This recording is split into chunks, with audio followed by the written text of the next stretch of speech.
Area 51, one of the most secret of spots on the planet. It's located on the northeast edge of the Nevada test site and is said to be where numerous top-secret weapons systems have been tested over the years. According to some UFO researchers, it's also where the government is test flying alien spacecraft. It sounds pretty far out, but some Las Vegas residents report having seen these flying saucers. A local scientist who says he worked at Groom Lake and saw the saucers joins us in tonight's interview. He has asked that his identity be shielded. Sir, how do we know you are who you say you are and that you actually have knowledge about what's going on at Groom Lake? Well, I guess there's no way you could really know. There's really no way I can prove it without revealing my identity and getting myself into more trouble than I have already. Exactly what's going on up there? Well, there's several, actually 9 flying saucers, flying discs that are out there of extraterrestrial origin, and they're being test flown and basically just analyzed.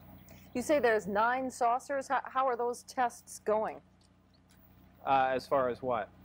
As far as whether they're successful and that sort of thing. Oh, well, some of them are 100% intact and operate perfectly.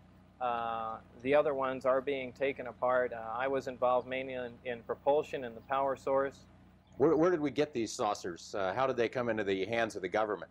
I haven't the slightest idea, and you have to understand the information is very compartmentalized, and I was only allowed information that pertained particularly to what I was involved in. But I mean, couldn't our government have made them as opposed to getting them from some alien beings? Totally impossible. The propulsion system is a gravity propulsion system. The power source is an antimatter reactor.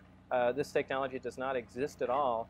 In fact, one of the reasons that I'm going forward with this information, it's not only a crime against the American people, it's a crime against the scientific community, which I've been part of for some time. We're actively trying to duplicate these systems, yet they are in existence now and basically in the hands of the government.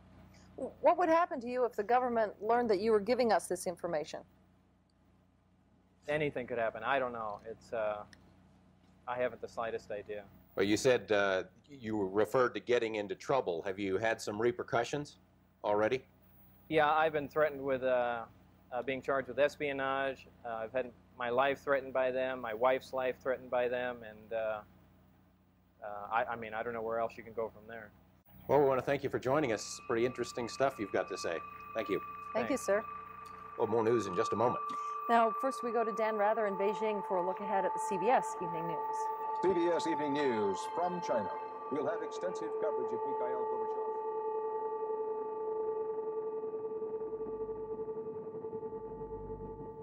The live interview with the shadowy dentist drew international attention. Portions were broadcast by radio in 6 European countries and in a nationally televised TV special in Japan. Despite numerous inquiries and feelers, Dennis has remained anonymous until now. His real name is Robert Lazart. He says he was hired to work at an area called S4, which is a few miles south of Groom Lake. At S4, he says, are flying saucers, antimatter reactors, and other working examples of technology that is seemingly beyond human capabilities. Gordon Knapp, Eyewitness News 8. Being a young person's guide to UFOs. Wow, this looks old, man.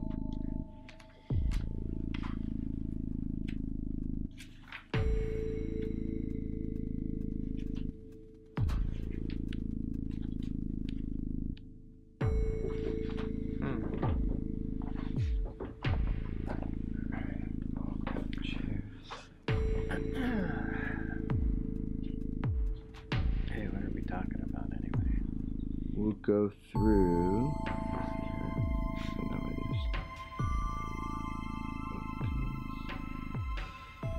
My name's Bob Lazart. I'm known for working at a classified base known as S4 out in the Nevada desert near Area 51. And there we reverse engineered alien spacecraft. And it's changed my life a lot. You know, it's probably changed every aspect of it. Positive or negative? Well, for the most part, negative. I mean, it's really difficult to find positive aspects of that. I mean, I'm sure there are some here and there, but most of them were negative. Would you take it all back and just be Bob the jet car guy and never have done this if you can, or are you glad you had the experience? Yeah, that's hard to say. I don't know. I think I'd lean towards not, at this point in my life, I'd probably lean towards not saying anything. You know, what would be your message to a young person now about looking at your story and thinking about the world? What would you say to them? Just pay attention. Just pay attention. I can't really say much else. The world's a lot different now. The way information is disseminated and the way things are passed around, it's distorted even faster and more now than it used to be. So they've got a rough road ahead if they're trying to cut through the bullshit. What do you want them to know? That in the late 1980s, the U.S. government had recovered alien spacecraft, several of them, and the technology in the Nevada desert that they were keeping quiet and analyzing. That's a fact. They don't need my story, but that's all my story was that I was just one of the people working on these craft.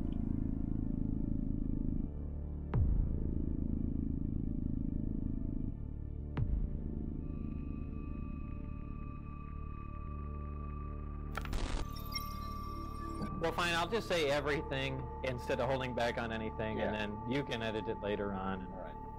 Well, take it from the top then. Okay. Well, go ahead. How you got involved with this program? I had sent resumes to several national labs. I got a response from a couple of them. I went in for an interview. They had a job in mind, and then they continued questioning me mainly on my interests outside of work. They seemed to be really concerned about that. About things like jet cars. Right. What do you do in your spare time? You know, you say you work on little projects. I said, yeah, I have a particle accelerator in my master bedroom and things of that sort. And some time went by and they called me back in. They said there was a senior staff physicist that was leaving this organization, and they basically interviewed me for that job. I was given a lot of briefings to read on, I believe there were 121 different briefings, and they just sat me in a room, and I had while they were going and updating my clearance to a level that they call majestic. You start reading these reports, you see some of them deal with flying saucers. What's your reaction? Well, I was completely shocked. I couldn't believe it, but I was fascinated. I was so excited. It's a science dream, really. Eventually, I was shown them. One close-up, one operating. They had one of the reactors out of the crafts, which was an antimatter reactor. I was given a demonstration on how it worked, things that it did, and the physics of it. The thing they were most interested in is duplicating the reactors without using this element 115, which is, of course, impossible. They were trying to, and there have been projects before that, just trying to use a normal nuclear generator fueled with plutonium, and it was really a futile attempt.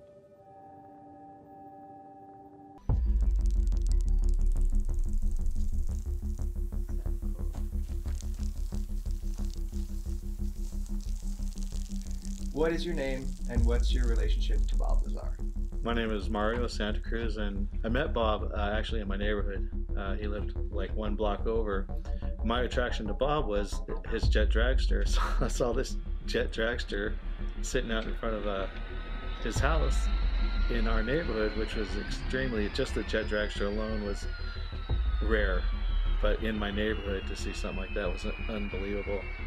People were harassing Bob, threatening him, and you were with him in one of those experiences, at least one. A couple of times, actually. I actually had a weapon with me, you know, when we rode together, because he had been shot at, you know.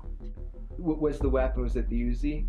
Yes. Yeah. so when I don't know why I'm being so careful. I'm used to being that way when it comes to talking about Bob, being careful what I say. You know what I mean? So it's kind of a force of habit to kind of just walk on eggshells a little bit. he just wanted to stay alive. That's why he exposed himself. His life was in chaos. How he pulled out of it, he dug deep. It's a pretty incredible story.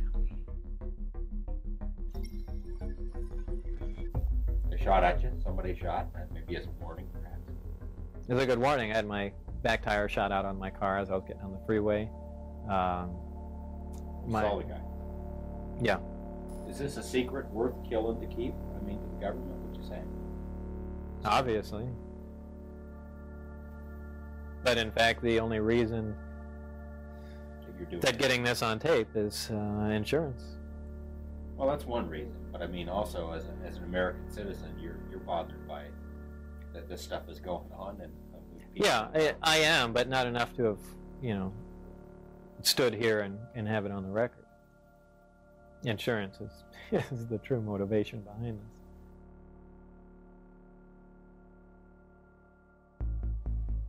A 4 months old in our little apartment in Florida, and that's me holding him. Very proud mom holding him. We had a beautiful little place in Florida. Look at that. One Sunday morning, must have been about 6 o'clock in the morning, everyone is sleeping, with this huge bang. Bob had put a jet engine in the bike. At 6 in the morning, he decided to take it out for a trip. What did you guys think when he said, "Mom, Dad, I'm building"? Scared out of my mind. I didn't know what he was going to do next. Was he going to blow up the house, blow up the world? I don't know. I don't know. It's out there, He's out there.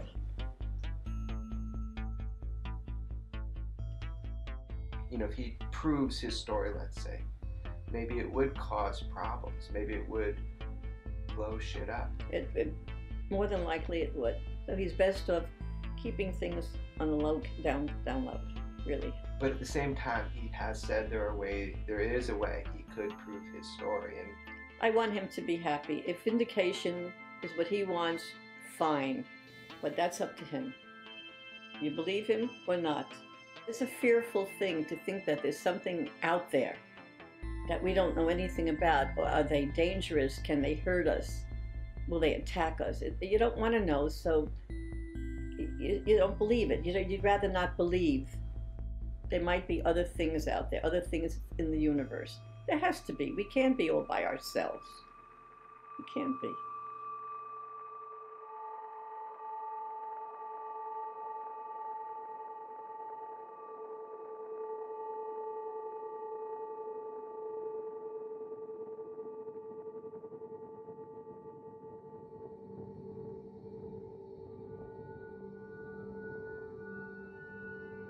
My name is Joy, and I am Bob's wife. We've been together, it'll be 17 years. What is it that you think is most misunderstood? That he really is an honest guy.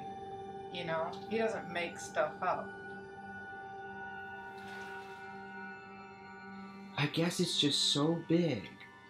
So Yeah. the easier thing to do is to point the finger and say liar. Yeah, that's so sad.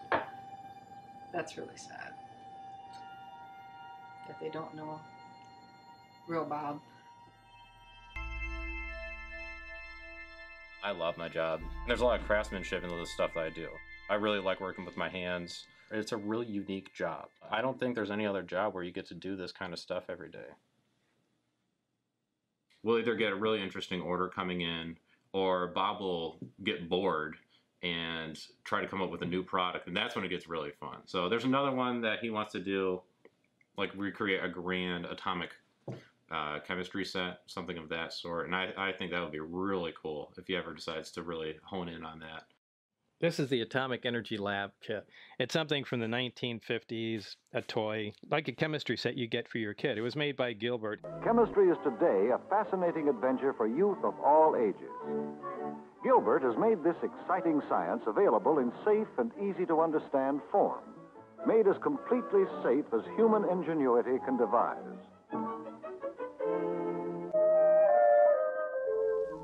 This actually came with radioactive material. You could really conduct atomic energy experiments in it. It was fascinating. And it was billed as the most dangerous toy ever made, and still, in some respects, is still considered that way today. But the thing is, it wasn't. It was just people's fear.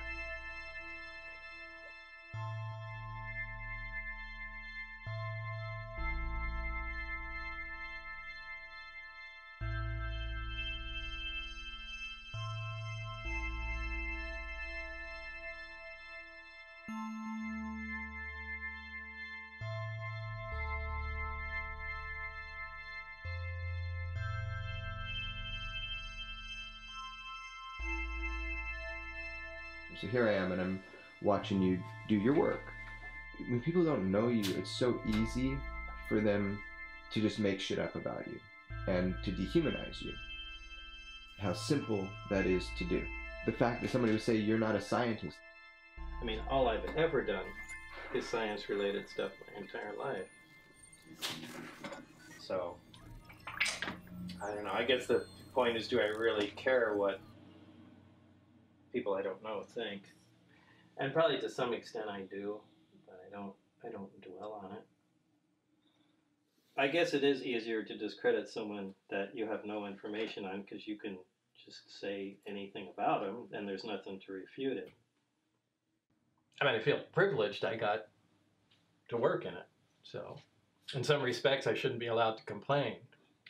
I've given the example of transporting a small modern-day portable nuclear reactor back into Victorian times and giving it to the scientists there. Well, back in that time, they didn't even know about radiation. So they'd see a machine making power, kind of like what we're doing, and marvel at it. Wow, it's producing a lot of power. There's no smokestack, there's no coal, there's no fuel. How is this thing working? And they start taking it apart. Well, they'll all die as soon as they get close to the core. People that come in to check on them will all die. And no one knows, nothing touched them, so they're going to think it's haunted or there's some evil forces or something in there. But, I mean, who says that can't happen to us? The first time Barry showed me the reactor in operation, here it is on the bench, and he said, try and touch the sphere on top. And you couldn't, your hand was pushed away. Just like, two light poles of a magnet. It's the exact same feeling, but there was no metal involved. And that's shocking.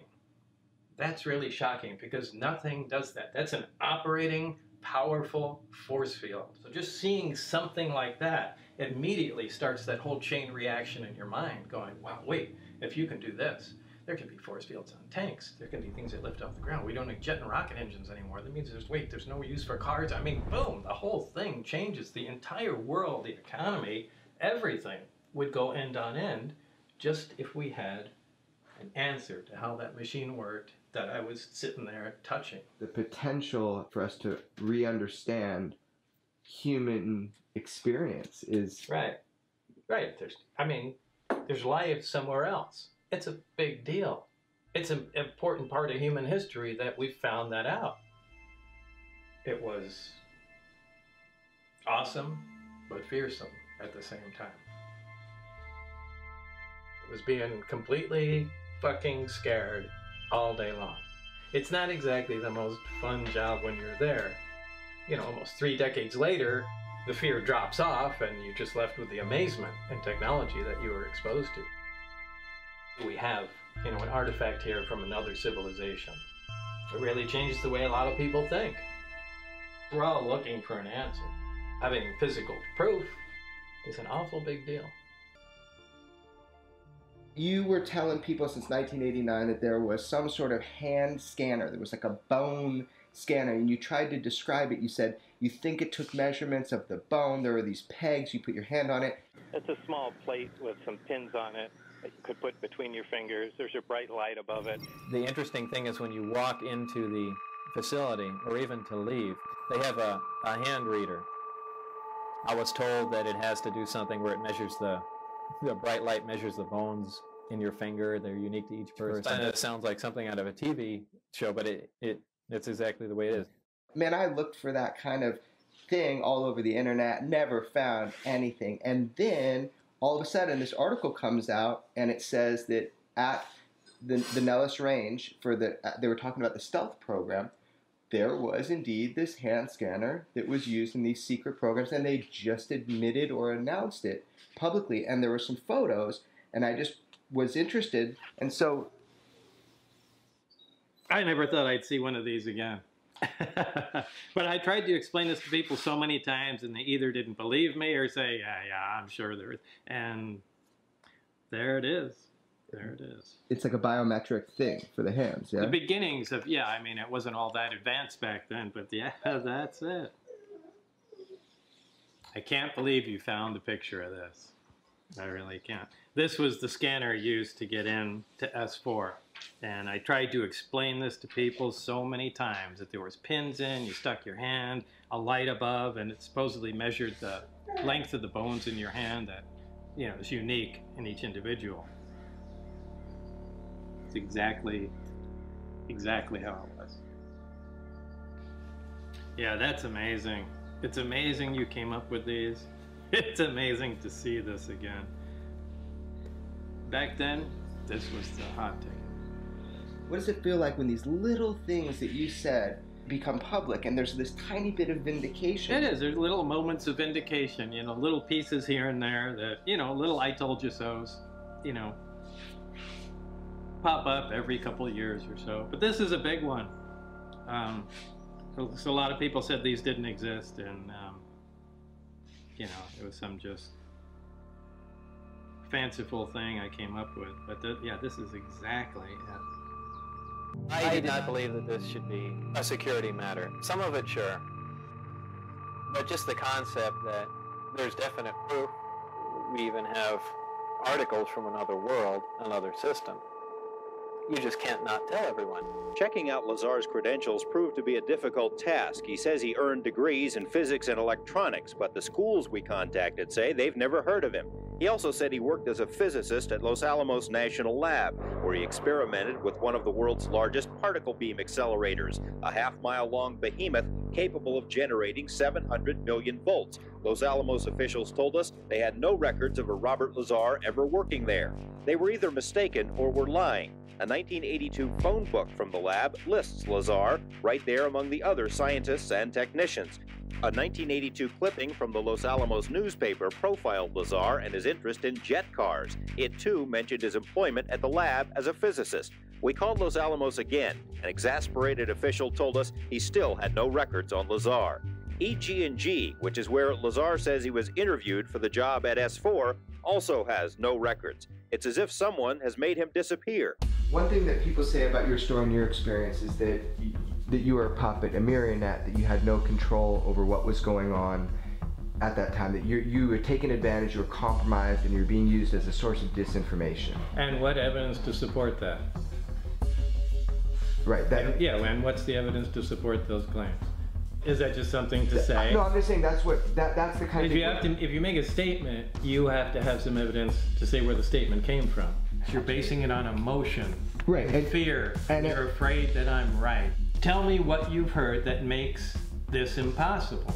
I'm trying to tell you exactly the way things were. Where is it? Show me the alternate reality that you believe that doesn't lock up with my actual reality. I mean, where are those other facts? Just show me what they are. These facts you grabbed together and painted a different story of my life than I did. I mean, I thought I set the record straight 30 years ago. I don't know, what else can I say? What else can I say? How can I prove anything else? At the worst case scenario, you lied for a girl or you lied to get a job. What does that mean about your story? Do you think Los Alamos just hired me out of high school?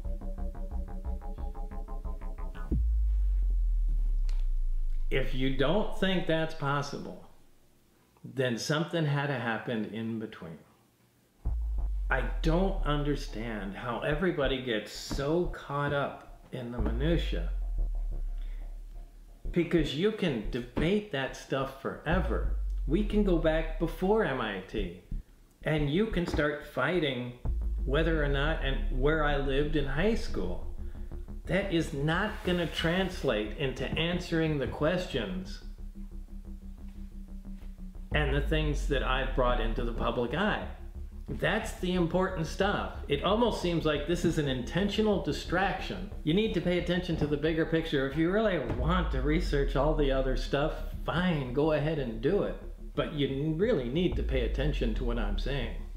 Because I have better things to do than come up with this. I'm not interested in doing this. I don't like being in the public eye. I don't got money for doing this. And quite frankly, I could make up a better lie, but I have no motivation to lie. This hasn't helped me out. You saw something up there that you think might have been. I really hate to say stuff that I can't put my hands on and say this is absolutely for sure. Okay, what did you say? I walked down the hallway at one time while I was working out there, and there were doors. The doors that go to the hangars, the smaller doors from the corridors, have a 9-inch or 12-inch square window with little wires running through it, just about head level. And as I was walking by, I just glanced in and I noticed, at a quick glance, there were two guys in white lab coats facing me towards the door, and they were looking down and talking to something small with long arms. Now I was just surprised as I walked by and I only caught a glance, but I don't know what on earth that was. People say you saw an alien. Did you see an alien at S4, Bob? I don't think I saw an alien at S4. We're splitting hairs here. This had to do with a glance through a window that I wasn't supposed to be looking at anyway. And I'm still convinced. I looked in the window, and I think these guys had a doll in a small chair, which was, similar to what was in the craft. And I think they were just looking at dimensions, and they put something in there. And I just took it a glance, and it was just, something tiny sitting in the chair. I don't think there was an alien there posing for them. I think they just had a small character or something, doing measurements or something. Again, we're talking about, like a 400 millisecond glance. So now, how much can you see out of that? I never saw any aliens walking around there. I never heard anybody saying anything about living aliens. So I don't think that was it. But they did have a nickname for the aliens. The kids. The kids. All right. So at what point, describe the evolution of your knowledge here? I mean, that you realize that this thing that you're working on came out of a flying saucer. Well, of course, I know that technology doesn't exist at all. Why? Well, it doesn't. Take my word for it. It's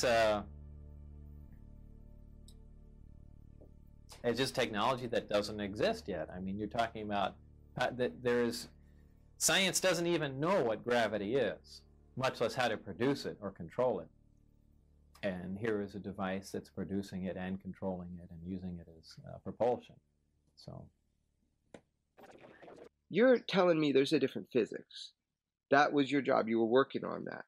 The science was something we were trying to figure out, but we knew how the devices would operate. For instance, the propulsion of the craft. Everything that we have, whether it's a propeller plane or a jet or a rocket, it throws something out the back, either high-speed exhaust or a large volume of air. It's an action-reaction force. The action is you throw something out the back, and it moves you forward. That's how everything works. This is the first time there's a craft it's a reactionless craft. It's a field propulsion craft. And what it does is it creates a distortion in space and time in front of it, where space actually bends. And my analogy to that has always been, put a bowling ball in the middle of your bed, and then a foot in front of it, take your fist and push down on the mattress. The bowling ball will roll towards it. And that's exactly how the craft works. It creates a distortion right in front of it, and the craft falls forward. So there's a different physics that we're not... Well, the science that explains how the technology works. I mean, it's all encompassed as one thing, alien technology and science. What is the big picture? What is the takeaway of your story after you're gone? You're not a rebel kid with a jet car at Los Alamos today. Today's a different Bob Lazar, right? Right. What have we learned? What's the message of your story? The big thing is the suppression of extremely advanced technology and the suppression of unknown science. That's it. Those two things, to me, is the only thing that's important about what was going on out there. Yeah, there's another civilization, and like I've said before, that's a crime not to tell humanity about that, but that's a separate thing.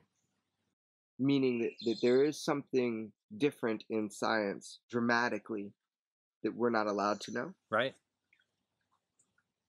Right. That is a true statement. Yeah, that's a true statement. The fact that there is another intelligent, technologically advanced civilization, we have some of their objects. That is really the pinnacle. That there's another civilization in existence that's intelligent that we know about. And we actually have artifacts from them that can operate. So, I mean, that's a big, big deal. But in my mind, there's a lot to deal with that. However, the science and the technology can change us dramatically. It can change the way the entire world operates, the economy, everything. So those stick out in my mind as being critically important. And we have it. Oh, we have them. You don't have to believe it, but we do. And you've seen it. I've seen it. And you've touched it. I've dismantled it. After you're exposed to it, just for a little while, it begins to settle in your mind that these are normal things. Okay, 115 belongs there on the chart, and you know, this flies, and this is how gravity works. Great. Just like someone being from the 1800s being exposed to a car for a few days, he takes it for granted very quickly. The most shocking thing was when I actually got to look inside the disc, the seats in the panel associated with them were very small. They were, you know, perhaps that far off the ground, like something small. Now, if we had made something like that, we wouldn't have made it to fit children. It just led me to believe, with the size of the alien cadavers I saw, the size of the seats inside. I was told the rhythmic shouting and the constant threats, that's a form of hypnosis. When did this happen? Oh, this happened almost immediately. They started yelling and screaming at you? Yeah. Oh, a fun place to work? Well, no, like I said, it was a terrible atmosphere to work in. But when you weigh that with what you're going to be around, and you know, you basically go through anything. Yell at me, go ahead. When can we get back to the flying saucers? So you did hypnosis to try to recall details from your employment and from the physics of what you learned. Is that correct? Yeah, that's correct, with Lane Keck. Okay. And did you recall anything? Yeah, I did. I mean, specifics, things you might have missed. I basically wanted to try everything I could to prove what I was saying. So this is just another tool. You were familiar that hypnosis can work? Yeah. To recall? Yeah, and I had it done to me before, so I had proven that, yeah, this really does do something. Let's try and remember some fine details, or... You wanted to recall some physics that you learned there. Yeah, I wanted to recall as much as I possibly could. I mean, so much went through my mind. Just imagine all the things you were seeing. And every one is completely fascinating and something you haven't seen before. It's just data overload. So I was hoping that hypnosis would get me relaxed enough where maybe everything was packed so tight together, maybe I could just start thumbing through things and just pick up even a couple little more tidbits could paint a bigger picture, and I could, you know, possibly explain things better, or, you know, possibly locate some of these other guys, or anything, any bit of information. So, yeah, and it was pretty handy. So you did recall some things technically? Yeah, technical things, and probably others too. More and more hypnosis is accepted. However, there's still a lot of misconceptions about it. Like what? Oh, they think that you go into a trance and the hypnotist does something and you don't remember it, and all of a sudden your life changes. And that's not the case at all. There's no mind control happening. Take a nice deep breath. Close your eyes and just think relaxation. Now just think about your head and relax your head. Now what I want you to do is to get as comfortable as you possibly can and just relax completely. Now double your relaxation and the number 100 will be there. 100. Double your relaxation and the number 99 will come right on in. Bob, from this moment on, you will recall and remember the material that you seek, and no one or nothing, past, present, or future, will stand in your way. Bob, you will remember, because you desire to remember.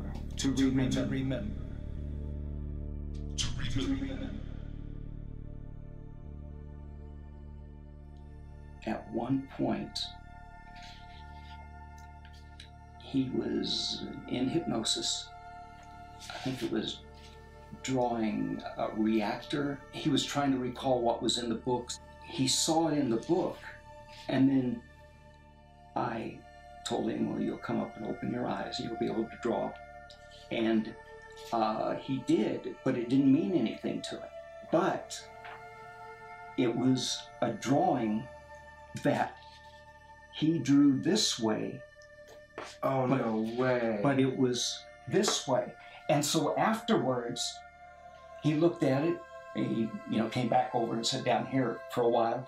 And, oh, that's because all he had to do is turn it. So that's the superconscious and literal. The subconscious takes things literal. Right, it's like the mind is absorbing all this stuff, and then he discovers what his mind had absorbed. He's remembering. Yeah. I was writing so fast. I can't imagine what you were thinking, too, because you're discovering with them that kind of shock. What's the truth? Hypnosis is the best possible tool of getting to the truth. If a person makes things up normally, they can lie under hypnosis just as easily as out of hypnosis. But if they're really trying to get to and retrieve information, then it's the best tool that I know of. He came in to find out what he didn't know. We were able to go back, overcome the fear, and bring forth those memories.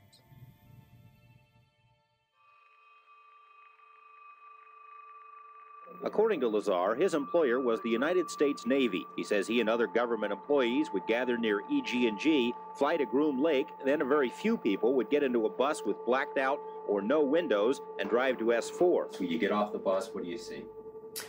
Very interesting building. It's got a slope of probably about 30 degrees, which are hangar doors. And it has textured paint on it, but it looks like sand. It's made to look like the side of the mountain that it's in, whether it's to disguise it from satellite photographs or what. He says he was never told exactly what he'd be working on, but figured it had something to do with advanced propulsion. On his first day, he was told to read a series of briefings and immediately realized how advanced the propulsion was. The power source is an antimatter reactor. They run gravity amplifiers. There's actually two parts to the drive mechanism. It's a bizarre technology. There's no physical hookup between any of the systems in there. They use gravity as a wave, using waveguides, almost like microwaves. Polygrapher Terry Tavernetti runs a corporate security operation and is a former Los Angeles police officer. He put Lazart through 4 tests and concluded there was no attempt to deceive. And I left there thinking that I feel we do have some credibility to what the subject had to say. And that's when I went to some of my colleagues. Tavernetti sent the test results to a third polygrapher who agreed the results appeared truthful.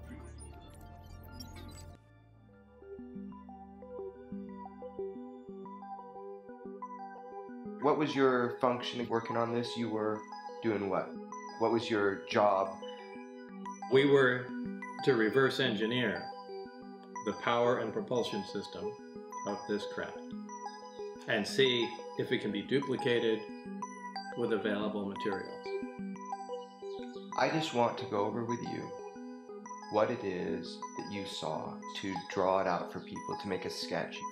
As you're seeing it, as if you're there at that moment, kind of go back in the past. It's the thing I termed the sport model. Underneath this floor, there are three large cylindrical devices. These are on mounts that allow them to completely swivel up to 180 degrees and in 360-degree rotation. Directly above each one is a small rectangular object. This is on the floor above. And these are the gravity amplifiers themselves. Looking down from the top, you'd have the center. In the very center, there is a small reactor. Surrounding this, in three equally spaced areas, are the amplifiers. So this is looking at it sideways, this is looking at it down from the top. And under these amplifiers, underneath, on the floor below, are the gravity emitters. So it's the reactor here, powering the gravity amplifiers.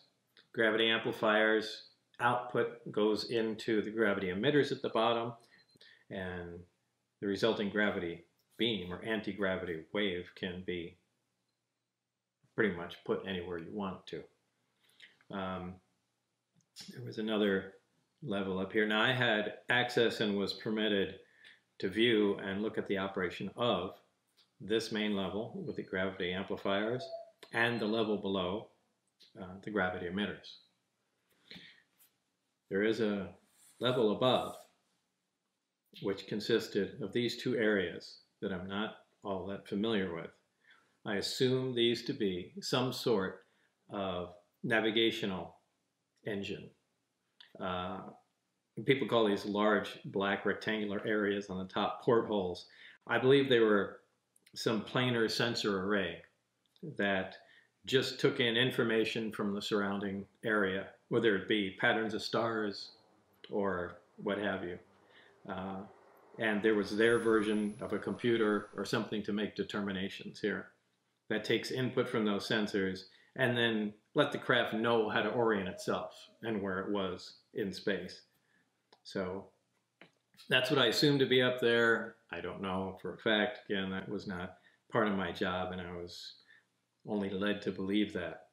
The center antenna is really an extension of the reactor in the center, and that's a waveguide, which allows the emission of the gravity wave, which forms kind of a heart shape over the whole craft.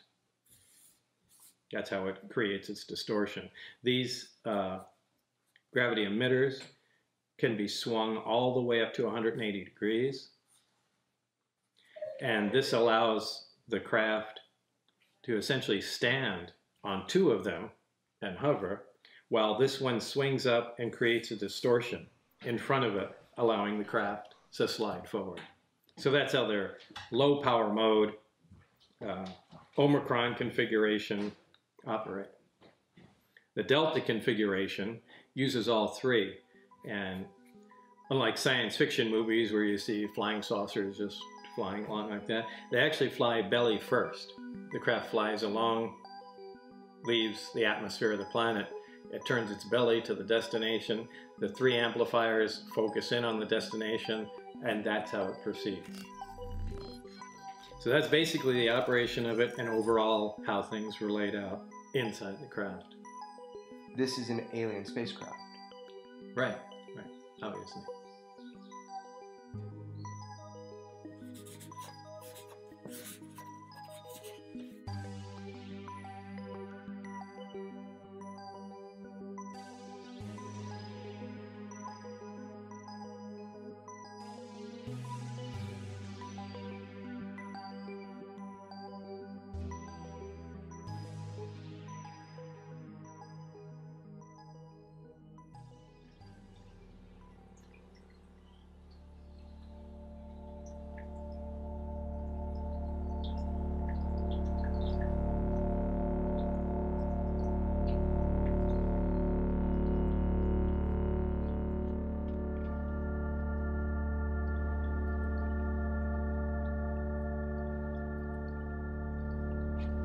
This was The Albuquerque Journal. Is that your particle accelerator you had? Yeah. The guy that promised not to say anything. I won't say anything about the UFOs. The article is titled UFO guy in spotlight. Thanks, dude. Isn't that when, after this came in there, then the fire department, police, the zoning commission, everybody descended on our Yeah, house? I wanted to know. Here's lab supplier and controversy. I don't think it's that. So originally, the thing was supposed to be about what? What did the guy say? The article. The was? hydrogen car, I think. Well, the was, or raid. business. It was about the raid. This yeah, one? that's why lab supplier and controversy. Oh, okay. Yeah. Okay. The raid in New Mexico. And the guy called, you know, he said, hey, I heard about the raid and all that. Can I come and, you know, do that? And then he says, are you Bob Lazar, the guy, Area 51 guy? I said, yeah, but I don't want to get into that. This is something more important. He said, oh, yeah, we won't even mention it. No problem. Literally, your house was taken over by a SWAT team? Yeah. Yes. Don't just send a letter in the mail or call us.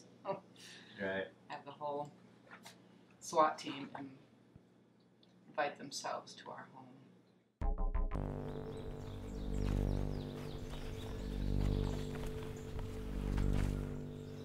Alright, so the only record of this is going to be on the audio on this one file, and then this video clip. I'm not going to cut it, I'm going to let it run. Understood. Okay, then what I'm going to do is I'm going to encrypt it, and I'm going to put both of those two files into an encrypted thing to not be touched unless we decide it should be touched. That's fine. Okay, it'll be on 2 drives, but those 2 files will both be in an encrypted folder. So here's the deal.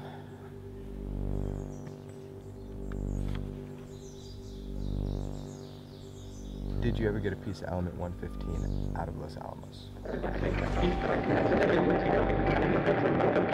don't know how much monitoring they do with me. I'm sure it's virtually none after all this time. Hold on the one same second. thing. Hold on 1 second. Let me. Do you have your phone on you? Yes.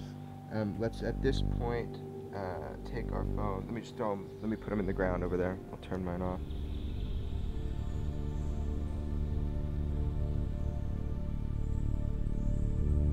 I mean, maybe this has been kept from us for a good reason. A lot of people agreed to keep this secret. So, first of all, who am I to upset it? And second of all, who am I to outthink these guys? Maybe they went over all these scenarios already and they know how fucked up everything will be. So, there's no guarantee that this revelation is going to make everything great. There's just as much chance it's going to make everything terrible, and I'll be to blame for that.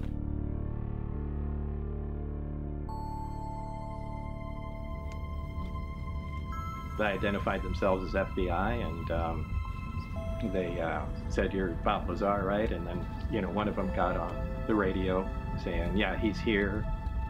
Apparently they also had my house staked out, and they were deciding whether or not to go there.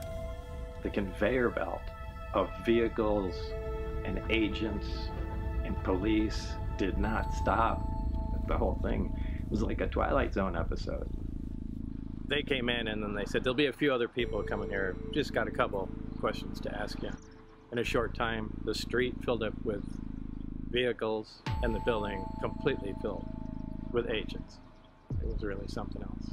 Did they identify themselves initially as Yeah, FBI? it was FBI, identified themselves, then came in state police and a few other agencies. I don't remember who, but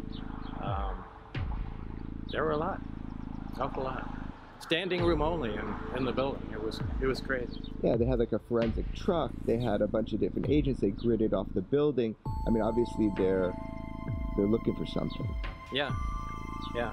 And what they said, they were looking for some paperwork, an old order from 2 years ago about a customer that, you know, ordered some potentially toxic material, which, you know, they could have called for.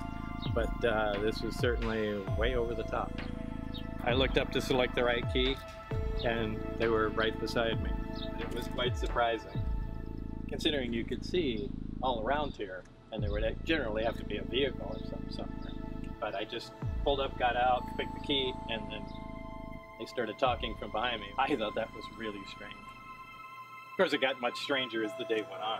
What got stranger about it? Well, just the sheer amount of people that came, agency after agency, and I mean, they had computer experts here going through, you know, all the computer equipment we had here. They had people sectioning off the building, labeling it in cubic meters so they can search each one.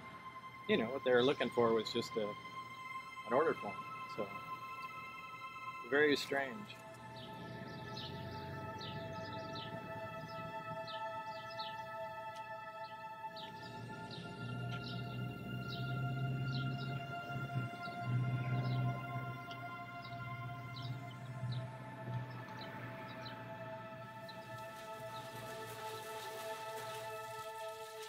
You've been raided 2 times? Twice. By more agencies than I can really recall. The FDA, to the NRC, the FBI, but they usually come in mass, and it's hard to pick out who's who. So this is beryllium? Yeah. And what is it used for again? It's used in aerospace. It's very lightweight, quite strong, and high temperature metal. Do you think that you were shaken down? To some degree, you're being fucked with. I don't think they're just fucking with me. I'm convinced there's ulterior motives. I firmly suspect that there's a lot more to it than they're saying, that they're looking for something else. What they're supposed to do is tie you up, put you in the middle of the room, have everyone watching you so that you can't, you know, collaborate a story or, you know, try to trick them or whatnot. So they just kept us all in separate rooms. There's bomb squad, computer squad, I think they have like a biological hazard squad, hazmat squad, I mean the full gamut, because they had no idea what we had in our shop or like what we're capable of, or are we going to retaliate or anything like that. So it was pretty much like the full Michigan FBI. It was, I mean, they had the van, they had multiple cars lined up, you know, so. I mean, in looking at Bob's life, there's always the suspicion that there's something more going on shaking him down, because he had that experience before. Yeah, so this is the second time that I know of that he's gotten raided. So he's always had like this kind of knowledge that there's somebody watching. No matter what he does, there's always somebody watching you. And it does have to be related to the Area 51 stuff and all that. You know, they kind of put him on a list. I think they do like toying with him and keeping an eye on him. But I don't believe that it's like they're opening up a 30-year-old file and they're like, all right, we're going to crack down on the Bob story. We're going to find out if what he has, what information he's got. I don't think that they're necessarily doing that. But I do think that there's like a culture maybe within these agencies of they know who this guy is, and they'll have, you know, they'll look for any reason that they can to kind of, you know, poke him with some thorns and make sure that he knows, you know, who's watching him. I believe that. It's too coincidental for it all to be just, you know, just some luck of the draw, basically. Like there's something going on. Everybody knows the story is that you got some element 115 out of Los Alamos. That's public knowledge. Something you said a while back. Do you think that what happened had to do with that? Where'd I go in there?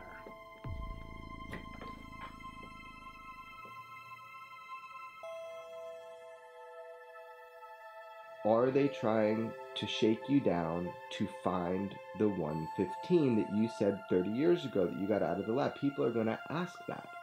Yeah. So let's just address that. If you feel comfortable addressing it. No. Do you not feel comfortable addressing that? No, I don't feel comfortable addressing it.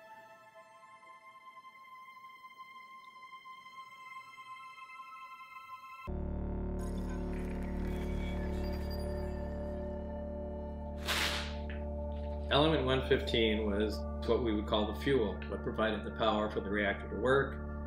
What happens with gravity and 115? Element 115 affects gravity. Element 115 produces its own gravitational energy. It had a very specific manufacturing technique. I don't really know how that information came to be. Its code name was LA 1000. That's what it was referred to. off-site. Its purpose was supposed to be, again, this is just a code and deception, was supposed to be an advanced armor. So it's an unusual material, so now we can take it to a national lab. This is LA-1000 classified material. It's a very advanced armor that takes care of all weird questions. So, you immediately start operating on lies.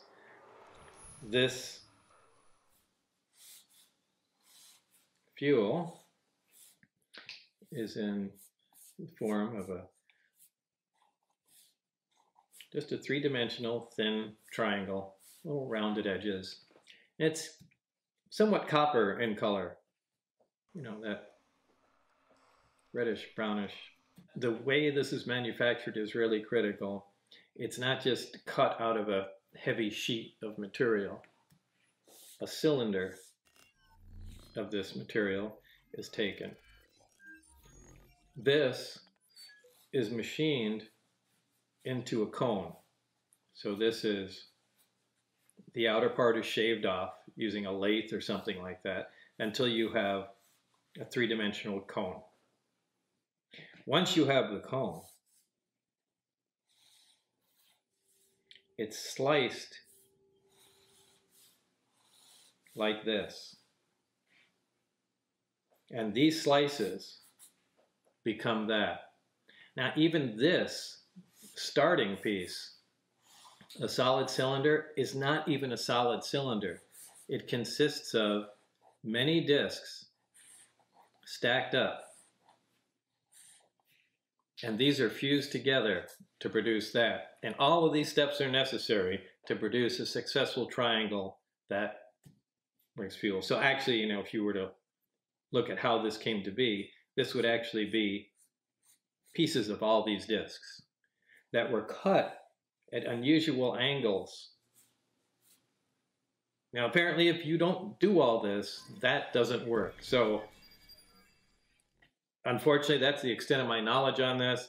This makes no sense anywhere, but that's what it takes for it to operate. Now, with the alien technology that was present in the craft, it takes that basis, that extra gravitational energy in a small reactor, amplifies it through the equipment there, directs it through the waveguides and archways into the emitters, and allows it to propel the craft and manipulate the gravity wave for whatever use they want.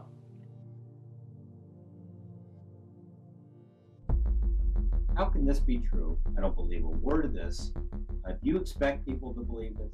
No, I'm not going to change anyone's mind. That's not my intention. I'm just relaying the experience, the job that I went through. It is a fantastic thing. It's a fantastic story. But it's true. It's true. These crafts came from another, not just another planet, another solar system entirely, extremely far away, and they're here.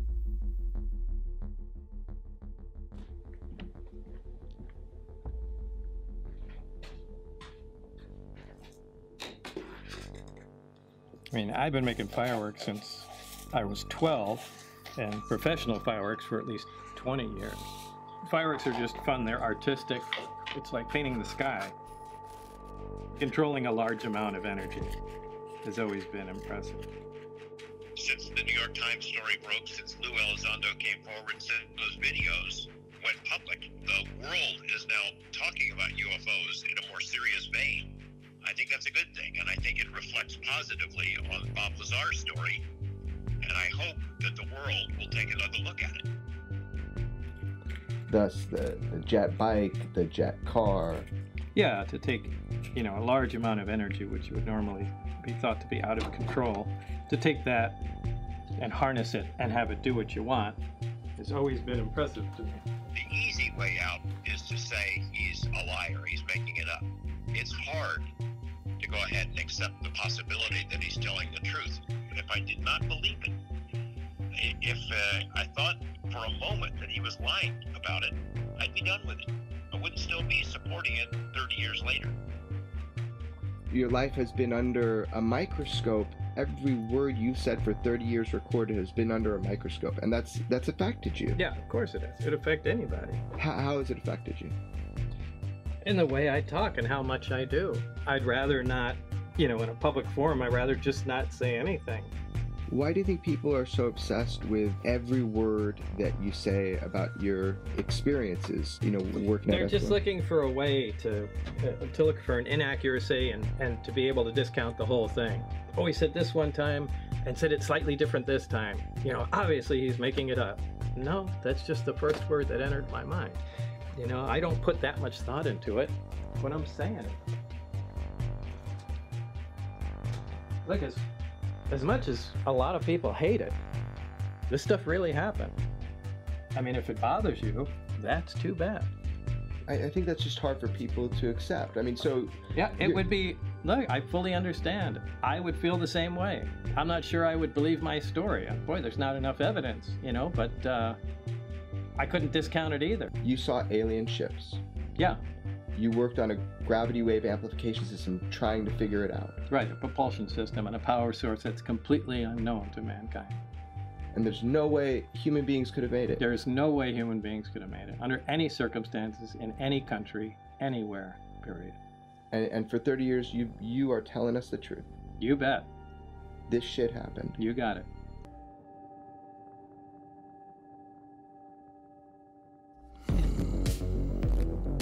Well, I am telling the truth. I've tried to prove that. What's going on up there could be the most important event in history.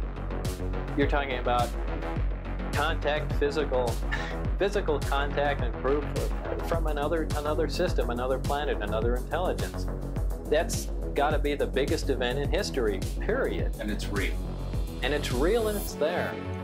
And I had an extremely small part in it, but I'm convinced that what I saw is absolute proof of that. There is no way we could have created those systems. There's no way we could have made the discs, the power supplies, anything to go with it.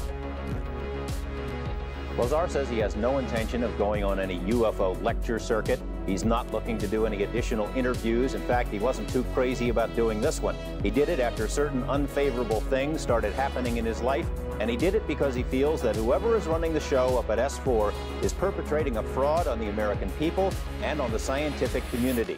We intend to have much more about this story, about the operation up there, on Monday and beyond. This is by no means the end of this series of reports. In fact, on Monday, including in our story there, support testimony from other people who say they have knowledge of the flying discs at the test site, and information from people who know Lazart very well and insist his story is true.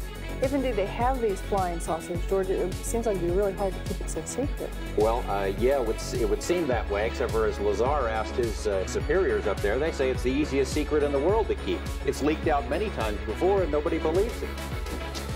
What's the Navy saying about all of this? Well, of course, the Navy is supposed to have been his employer, and we have put some fairly pointed questions to them. Of course, number one, it may not be the Navy at all. Information is so compartmentalized up there, no one is exactly sure who is in charge. We have put the questions to several Navy departments. The answers thus far have been unsatisfactory. We've applied for more information through the Freedom of Information Act, and that information will be revealed on Monday as well. You believe his story, don't you?